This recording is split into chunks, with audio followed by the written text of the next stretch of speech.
gusto enorme. Le saludamos desde los estudios de I99 acá en Guayaquil. ¿Cómo va? Buenos días, un gusto, un saludo para todos los oyentes y un abrazo para ustedes. Oiga, Muchas gracias por la invitación. no sé, doctor, si arrancar con el tema de Chito Vera o con el tema de la seguridad. Y ya sabe por qué se lo digo, ¿no?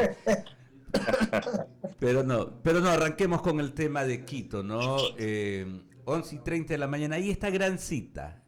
Sí me gustaría conocer una lectura suya, ¿no?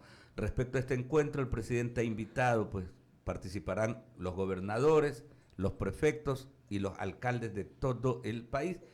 Se ha dado a conocer, pues, que lo que se busca es delinear una estrategia común. ¿Cómo ve aquello, doctor?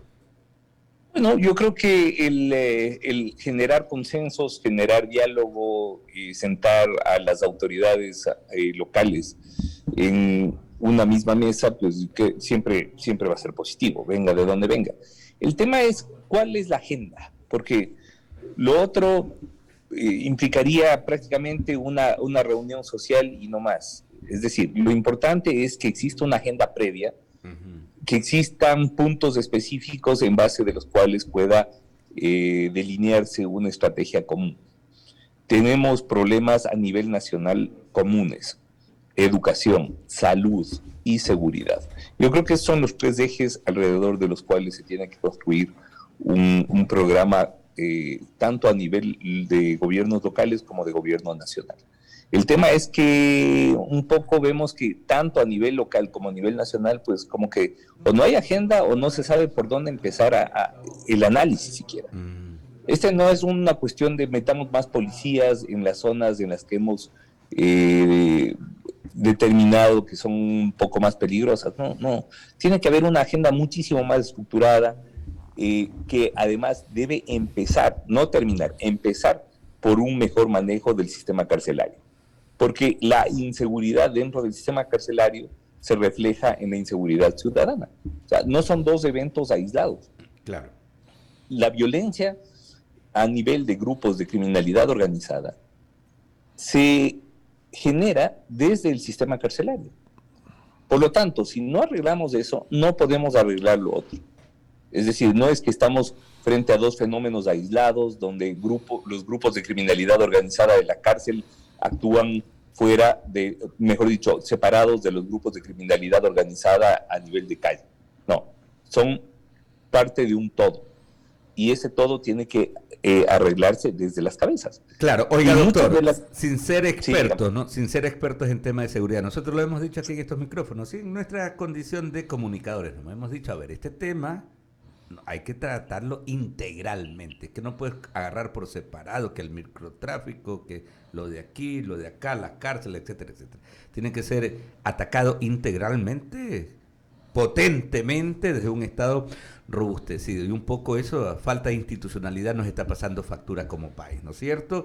Eso por un lado. Ahora, anhelamos también de que obviamente hoy el presidente llegue con una agenda, con un plan ya definido, y un tanto eso sea pues parte de la conversación con las autoridades locales, porque tampoco, como usted dice, y creemos que no va a ser así, pues de que va a llegar que pues a darse la vuelta y a tomarse la foto, no sería pues sería una pérdida de tiempo aquello, pues, ¿no? Bueno, lastimosamente hemos visto varios eventos de pérdida de tiempo, como usted señala. Así que no sería nada raro que este sea uno más. Insisto, yo creo que es hora que se ponga en la palestra de discusión una agenda mínima en materia de seguridad, por ejemplo. Y eso se lo debería hacer, y se lo debería hacer ya. Y no tenemos. O sea, hoy por hoy no vemos no vemos esa agenda, no vemos esos programas, ni a nivel local ni a nivel nacional. Todo lo contrario, lo que hemos visto es un lanzarse la pelotita entre unos y otros en los problemas graves que tiene el país. Entonces, claro, vemos al presidente culpando a los gobiernos locales, y luego los gobiernos locales, como por ejemplo la alcaldía de Guayaquil, culpando al presidente. Pero más allá de lanzarse las culpas de unos a otros, no vemos de ninguna manera la luz al final del túnel, por decirlo de alguna manera. Claro, que en definitiva el ciudadano de a pie, eso es lo que necesita. Estamos conversando esta hora con el doctor Ramiro García Falcón. Y permítame que Ramiro Cepeda tiene otras inquietudes para usted. Tocayo, buenos días, ¿cómo le va? Gusto en saludarlo. Buenos días. Pregunta puntual. Hace algunos años, yo en estos micrófonos, y es una idea que le he dado vuelta, sé que es un tanto compleja, para hacer un borrón y cuenta nueva de esta malhadada inconstitucionalidad impuesta con una constitución que tiene cosas buenas, pero que en la suma y resta ha hecho más daño que bien. Hacer un referéndum para consultarle al pueblo sobre si queremos volver a la Constitución del 98 o seguimos manteniendo la que está vigente. ¿Hay alguna forma de darle vuelta y consultársela al pueblo? Mire, se podría consultar, es decir, la Constitución establece los mecanismos de reforma y de sustitución de normas. Pero yo creo que el problema no radica en la Constitución. Yo creo que ahí estamos buscando en el lugar menos adecuado, por decirlo de alguna manera. El problema del país es un problema sociopolítico, no es un problema normativo. Seguimos viviendo de la ficción de que si cambiamos la Constitución, cambiamos el país. Y luego resulta que la propia Constitución se vuelve una camisa de fuerza para los mismos que la proponen. Recordemos que fue Correa quien propuso esta Constitución, el primero en solicitar, en pedir reformas constitucionales, pero reformas constitucionales hacia una estructura mucho más autoritaria. Y yo creo que por ahí no va la cosa. Yo creo que nos está pasando factura, primero, la incapacidad de nuestra clase política de lograr consenso. No nos ponemos de acuerdo para nada, ni siquiera para las cosas mínimas. Luego, la falta de estructura ideológica. Mire usted, por ejemplo, la mayoría legislativa de oposición que tenemos hoy por hoy en el país. La bancada de UNES, de la manito del Partido Social Cristiano y de los disidentes de Pachacutic. ¿Me puede usted decir qué línea ideológica puede tener un pacto de esa naturaleza? Entonces, claro, tanto nuestro gobierno como la oposición se mueven muy a nivel de coyuntura. Yo lo tengo claro. A ver, doctor García, yo lo tengo clarísimo en lo que usted dice, pero por algún punto hay que partir, porque lo que usted está diciendo es que la clase política necesita ser fusilada toda y comenzar con una nueva clase política, lo cual tampoco, estoy siendo hiperbólico un poco para entender el escenario, porque toda la clase política adolece exactamente de las mismas falencias cuando están o en el gobierno o en la oposición. Ambos actúan lo mismo dependiendo de la orilla que se encuentren, ¿o me estoy equivocando? Sí, sin duda. Ya. Tenemos una clase política poco coherente que, claro, bueno, y eso no es que nos pasa solamente a nosotros, sucede en toda la región. Mire los problemas que tiene Boric en este momento en Chile de gobernabilidad, en donde su discurso incendiario y de rompamos todo y quememos todo y vamos a generar un nuevo Chile desde las cenizas, ha mutado por otro de orden y trabajo y paz ciudadana.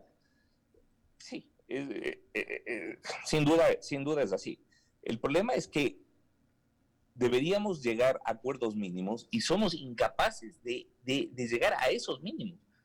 No podemos generar consensos prácticamente sobre nada. Mire usted los problemas que tiene en este momento la función judicial. Mire usted los problemas que tiene la función legislativa. Y luego, pues siguiendo con su ejemplo hiperbólico, ahí no es que deberíamos fusilar a nuestra clase política, deberíamos empezar pegándonos el tiro cada uno de nosotros, porque somos nosotros los que elegimos a esta gente. Pero es lo que nos pone en el camino porque un sistema de partidos también provoca eso. O sea, sí, la verdad es que la situación es muy compleja y alguna vez lo que dijo Alberto Borges con respecto al IE es que había que dinamitarlo, hay que poner y siguiendo siendo hiperbólico, dinamitar la estructura política del país que está enferma. Le paso a Jaime Velázquez. Gracias, Ramiro. ¿Qué tal, Ramiro García? Doctor, ¿cómo le va? La verdad es que escuchándolo y trayendo a colación justamente lo que estaban manifestando con Ramiro, le pregunto, ¿la destitución de Yori es legal o no es legal? Bueno, se produce una destitución existiendo medidas cautelares judicialmente emitidas. Y eso, claro, nos plantea un esquema de ilegalidad, claro, me parece a mí. Pero más allá de la legalidad o ilegalidad, el hecho de que la presidenta de la Asamblea haya tenido que solicitar una serie de medidas cautelares para evitar ser destituida, además con evidente incapacidad de generar un mínimo trabajo en el legislativo, yo creo que nos tiene que llamar a todos la atención qué legisladores, qué autoridades estamos eligiendo. Pero justamente ahí es donde viene la reflexión, doctor, porque la verdad es que o las leyes están mal o la gente utiliza las leyes de una manera a su conveniencia, tirando justamente agua para su molino sin mirar justamente las consecuencias a nivel país, porque esto de aquí realmente es una vergüenza. O sea, es decir, ver que una presidenta recurre a la justicia porque efectivamente quieren destituirla por su mal desempeño, un ejemplo así, y los intereses partidistas están por encima del interés de la población. Entonces, ¿qué hacer? O sea, ¿realmente hay que hacer un cambio estructural grande o reformas grandes a nivel legislativo? Mire, yo creo que no es un problema de normas, como dije hace un momento. Seguimos viviendo en la ficción normativa. Pensamos que cambiando las normas nos transformamos como país. Y no es así. No, podemos cambiar 20 veces el Código Orgánico Integral Penal y no vamos a tener más seguridad ciudadana si no existe inversión social. Así de sencillo.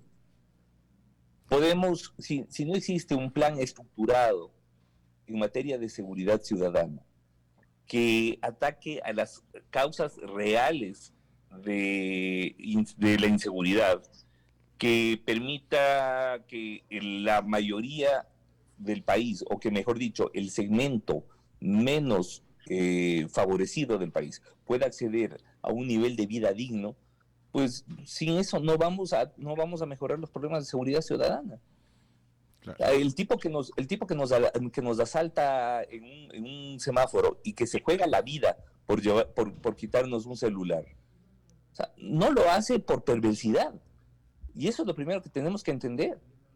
O sea, mientras no garanticemos que ese segmento de la población pueda acceder a niveles de vida mínimos, no vamos a conseguir reducir los niveles de inseguridad ciudadana. Mientras no exista una sociedad un poquito menos inequitativa que la que tenemos ahora, no vamos a poder de ninguna manera mejorar los niveles de seguridad ciudadana.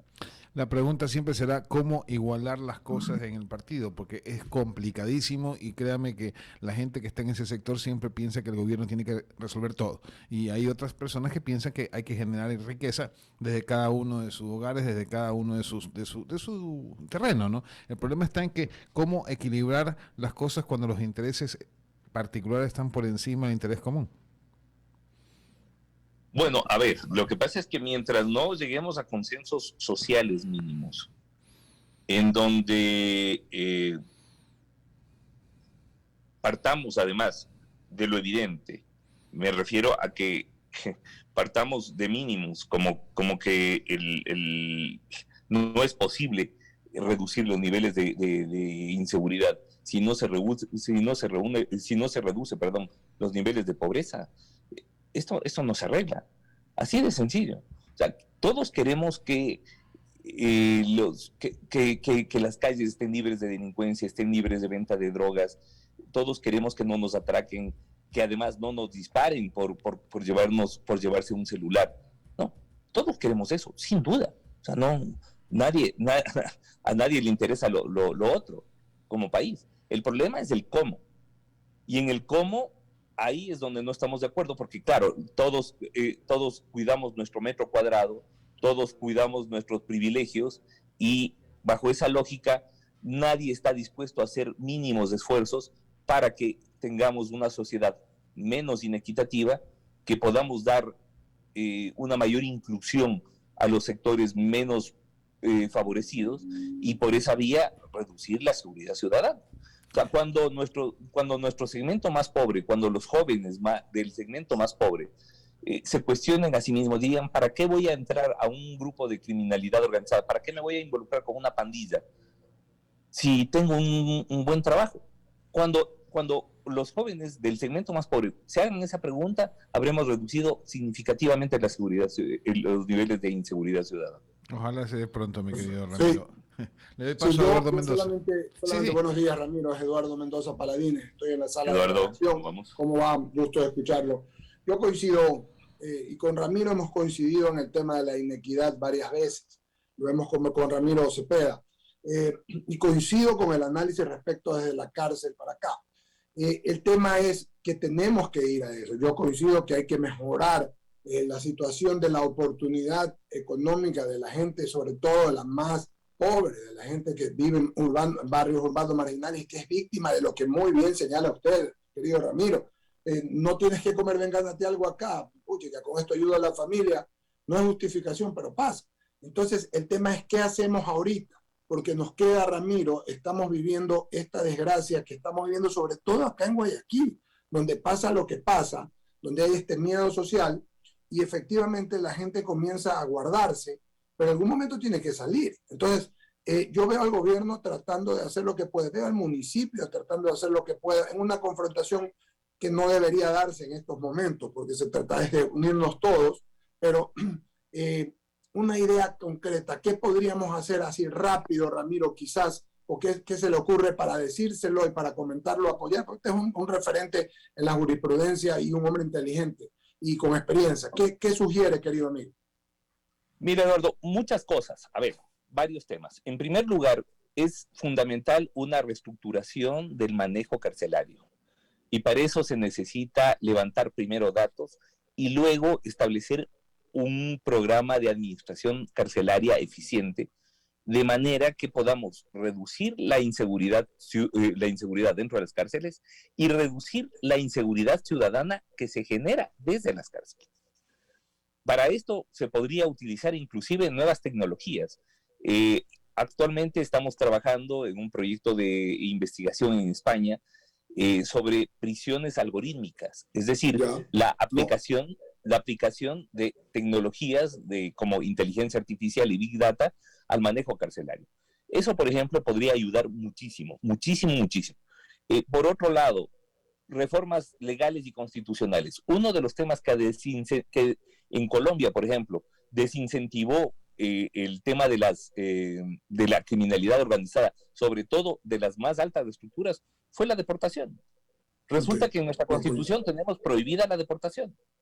El momento en que choneros, lobos, chonequiles y etcétera sepan que sus líderes pueden ser deportados a los Estados Unidos, por ejemplo, por temas de narcotráfico, le apuesto lo que quiera que van a reducir muchísimo su nivel de confrontación y de violencia en las calles. Porque además, toda esa violencia está organizada, es decir, se encuentra pensada desde las cabezas. O sea, no es una violencia anárquica, ni mucho menos. Usted ve que llegan dos tipos en moto o dos tipos en auto y balean a personas que están ahí, pero no lo hacen indiscriminadamente, saben a quién van. Van donde van, claro. Van donde van. Entonces, no estamos hablando de asesinatos selectivos, no estamos hablando de una violencia indiscriminada, que por supuesto muchas veces termina muriendo el que no debe, porque hay una confrontación o porque resulta que junto al objetivo habían 3 más y matan a los 4. Sí, claro. puede pasar. Pero más allá de eso estamos viendo procesos de violencia selectiva. Ahora, bueno, renuncié a la presidencia de la Federación Nacional de Abogados del Ecuador hace un par de semanas, así que puedo comentar con un poco más de libertad algunos temas. Por ejemplo, el tema de la muerte de abogados es muy complejo, pero evidentemente fueron asesinatos selectivos. Y la pregunta es, ¿qué pasó y quién los mandó a matar? ¿Sí? O sea, ahí hay 3 puntos interesantes y por eso comencé mi pregunta con lo que comenzaste, Ramiro, cuando le contestaste a Alberto Quintana. Comienza por arreglar el tema carcelario, porque de ahí comienza, es verdad. Y luego, respecto a las prisiones, que nos dices que... A ver, yo escuché a Pablo Romero, estuvo en una entrevista, director del SNEM, hace poco, y me dio alguna estadística, nunca había entendido alguna, pero falta mucho más. Me parece además para saber qué significa el censo poblacionario, el censo en la cárcel, es saber cuántos extranjeros, cuántos son. Algo me dio, pero me parece además un buen punto. Lo otro tienes toda la razón respecto al tema de deportación, pero habría que trabajar en el tema internamente. Tú sabes que hay gente que no va a querer porque dicen que eso es contra la soberanía, etcétera, pero me parecen puntos realmente buenos. Yo añadiría uno, no sé qué te parezca. En la época de Lenín Moreno, alguna vez María Paula Romo dijo que íbamos a hacer una especie de, tú cogías a un delincuente robando y lo podías poner sin juicio para hacer un intercambio en la frontera. Para eso necesitabas sencillamente un convenio con los otros países. Le volví a preguntar no hace mucho y me dijo que el problema era que no te los aceptaban en otros estados, pero con eso podrías ahorrar también mucha logística por el tema legal, dinero, y podrías tener un poco más de tranquilidad. No sé si esta podría aunarse, Ramiro, a tus criterios.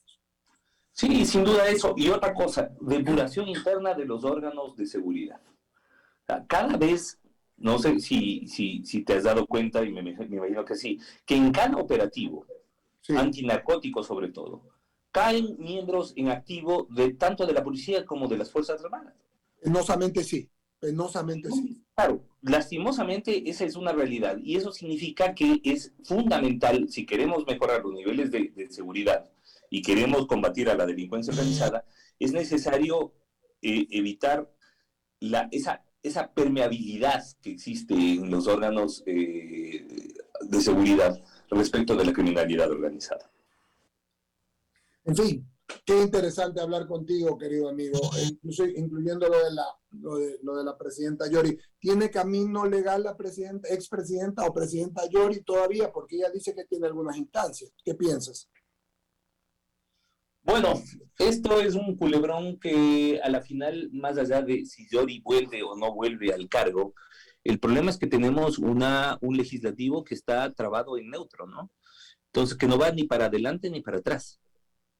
Y que a la final resulta pues cómplice de todo el problema de desinstitucionalidad que tenemos. O sea, ¿cómo es posible que la estabilidad o la permanencia de la presidenta de la Asamblea dependa de que un juez cualquiera le otorgue o no le otorgue o le mantenga medidas cautelares? O sea, eso significa que dentro del legislativo no existe mínimos de nada.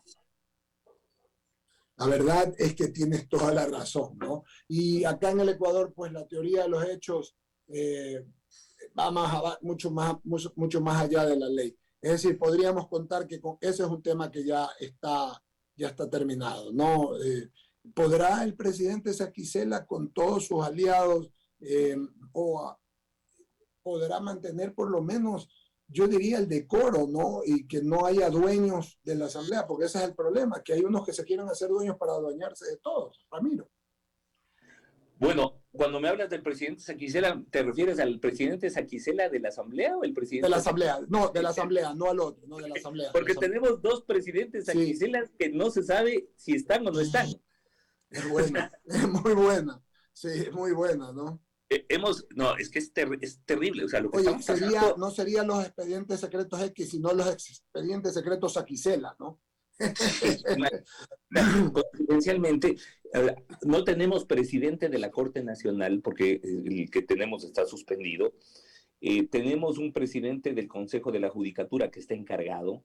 No existe el Consejo de la Judicatura no tiene representación de los jueces porque el Consejo de Participación Ciudadana no ha nombrado un delegado. Bueno, es decir, estamos en un país en donde la panadería sigue vendiendo pan y la farmacia sigue vendiendo medicamentos porque así, o sea, por dinámica de mercado. Pero en cuanto a lo institucional, no tenemos nada. Penosamente así es. Y esa es la realidad de este país querido nuestro, que amamos y que está como está. Ramiro, vamos a seguir conversando. Te agradecemos tu amabilidad y tu gentileza y gracias por atender a I99 y al programa Diálogo y a I99 TV. Gracias y seguiremos adelante. Un abrazo grande. ¿Ah? Gracias a ti y gracias a ustedes por la invitación. Siempre. Un abrazo. Adelante, Alberto, por favor, en la cabina. Claro que sí. Ahí está, agradeciéndole, ¿no? Nos atendía en Quito.